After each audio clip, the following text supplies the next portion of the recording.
Jason, you're responsible for education inequalities. What does that mean exactly? Well, I've been working for the union for 15 months now, so going on 16 months. And before that, being a former player, like the delegation that we brought out to South Africa, being of colour, throughout my career, there was certain situations that I suffered, whether it be race or just inequality. We know that's a global issue. And when the position became available within the PFA, within the Professional Football Association, I thought it was an opportunity for me to come in, having experienced many things over the years, to try and implement and improve things going forward, and just to help the union that I'm part of. So I've got a dual role, which is within equalities and education.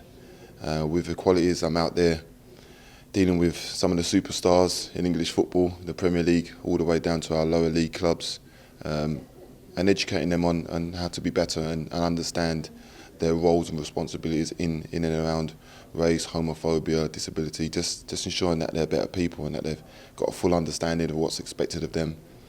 And the education side of things, I'm there to support current and former players. And we have wealth in the English Premier League, but we also have players that are mismanaged, and players that have problems and don't really see what comes after their careers, and they don't prepare for what comes next. So my role is to help them prepare for that, get them on courses, ensure that they're able to deal with the transition of being a player to being a former player, because we've seen in many cases that some players have struggled to cope with that. How have you found the application then of your role in an environment like South Africa? Obviously, we have a lot bigger social issues, and what have you noticed since you've been out here? Well, I came last year. I had the privilege of coming last year, so I knew what to expect and what it's about. It's my second tour, I would say. As a union, we've been many years.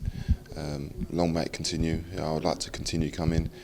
Last year, seeing it for the first time, it was a bit of a shock. I'm not going to lie. I came. The only real instance or situations I saw was on TV. So coming and seeing it face to face and dealing with people, it was extremely humbling, from my point of view. It's refocused me.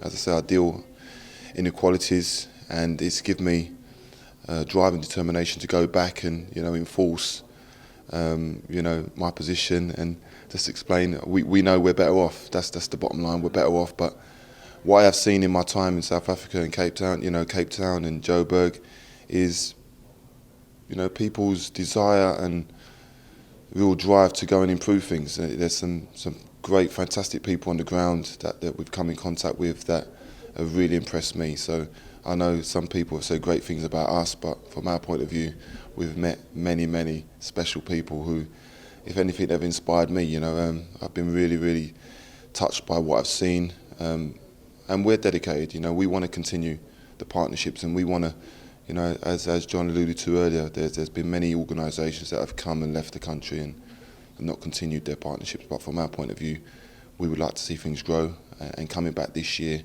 was about seeing if things we implemented last year, if anything has improved, and how we're going to continue to improve those things. So we're in it for the long haul. As I said, I'm very touched and very impressed with what I've seen people doing here. But we know you need help. So the bottom line is we're a union. We understand, and we would like to come here and offer our experience. And we have got things in place that hopefully can help you as a union as well. We've got a PFA. You've got an SFA. We spoke to them. There's things that the SFA and many bodies here can maybe learn from us as well. So we'd like to do all we can.